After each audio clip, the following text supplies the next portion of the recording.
ফ্যাসিবাদের বিরুদ্ধে চলমান লড়াইয়ে নতুন বক্তব্য নিয়ে হাজির হলেন বৈষম্য বিরোধী ছাত্র আন্দোলনের কেন্দ্রীয় কমিটির আহ্বায়ক ও অন্যতম সমন্বয়ক হাসনাত আব্দুল্লাহ। 20 নভেম্বর তার ভেরিফাইড ফেসবুক প্রোফাইল থেকে করা এক স্ট্যাটাসে তিনি বলেছেন, বিভাজন নয়, ঐক্য চাই, ফ্যাসিবাদ বিলোপে ঐক্য চাই। হঠাৎ করে তিনি এই ধরনের স্ট্যাটাস কেন দিলেন, এ নিয়ে চলছে নানা আলোচনা। কেউ কেউ এর কারণ জানতে চেয়ে প্রশ্ন ছুড়ে দিচ্ছেন। Double million offer Walton fridge কিনে পেতে পারেন 20 লক্ষ টাকা, রয়েছে কোটি কোটি টাকার নিশ্চিত উপহার। সামাজিক যোগাযোগ মাধ্যমে দেওয়া স্ট্যাটাসে তিনি লিখেছেন, বিগত 1.5 দশকের আওয়ামী স্বৈর শাসনের জাতাকলে নির্মমভাবে পিষ্ট হয়েছে বিএনপি ও জামায়াত। আওয়ামী লীগের অন্যায়, অবিচার ও প্রহসনমূলক অপশাসনের দরুন তারা তাদের বহু সংখ্যক একনিষ্ঠ নেতাকর্মীকে চিরতরে হারিয়েছে।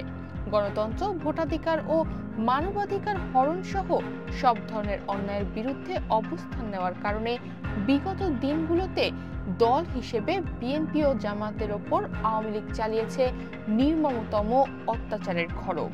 তিনি আরো লিখেছেন, 24-এর গণ অভ্যুত্থানের নেতৃত্বে থাকা বৈষম্য বিরোধী ছাত্র আন্দোলনে অংশ নেওয়া খেটে খাওয়া দিনমজুর থেকে শুরু করে সাধারণ শিশু কিশোররাও শিকার হয়েছে আওয়ামী লীগের নৃশংস হত্যাকাণ্ডের।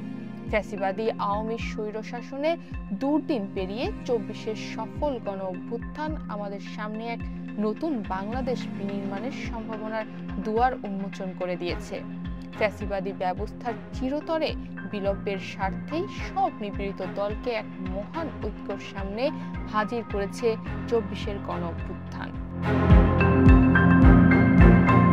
24-এর গণ অভ্যুত্থান পরবর্তী বাংলাদেশে ফ্যাসিবাদী আওয়ামী লীগের কোনো ঠাঁই নেই উল্লেখ করে তিনি আরো লিখেছেন, দল হিসেবে যে আওয়ামী লীগ 1.5 দশকেরও বেশি সময় ধরে বাংলাদেশের আপামর মানুষের রাজনৈতিক অধিকার খর্ব করে গুম, খুন ও অন্যায় অবিচারের রাজত্ব কায়েম করেছিল, সেই আওয়ামী লীগের আগামীর ফ্যাসিবাদ মুক্ত বাংলাদেশের রাজনৈতিক দল হিসেবে কার্যক্রম পরিচালনা করার বিন্দুমাত্র সুযোগ অবশিষ্ট নেই। দল হিসেবে আওয়ামী লীগকে নিষিদ্ধকরণ ও বিগত বছরে আওয়ামী অপশাসনের পেছনে যারা পৃষ্ঠপোষকতা করেছে তাদের বিচারের দাবি এখন বাংলাদেশের তামাম জনগণের মুখে মুখে, অন্তরে অন্তরে।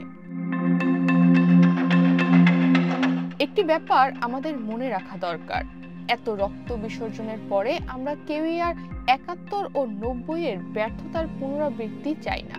আমরা যেমন চাই না আমাদের দেশে নতুন করে কেউ ফ্যাসিস্ট হিসেবে মাথাচাড়া দিয়ে উঠুক, তেমনি চাই না যে আমাদের স্বাধীন সার্বভৌম বাংলাদেশে পুনরায় কোনো বহিঃশক্তির আধিপত্য কায়েম হোক।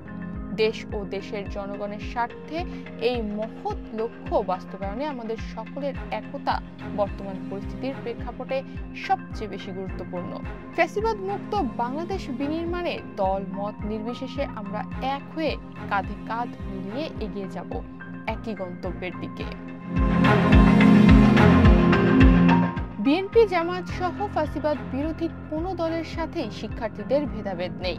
তাছাড়া এই গণ অভ্যুত্থানের পরে একটি ব্যাপার দিবালোকের মতো স্পষ্ট হয়েছে যে বিভেদ বিভাজনের রাজনীতি কখনোই বাংলাদেশের সাধারণ জনগণের জন্য কল্যাণ বয়ে আনবে না। সুতরাং আমরা বিভাজনের বদলে ঐক্য চাই, অপশাসনের বদলে সুশাসন চাই। বাংলাদেশের মানুষ বহুকাল যাবৎ নানাবিধ দুর্দশায় দিনানিপাত করছে।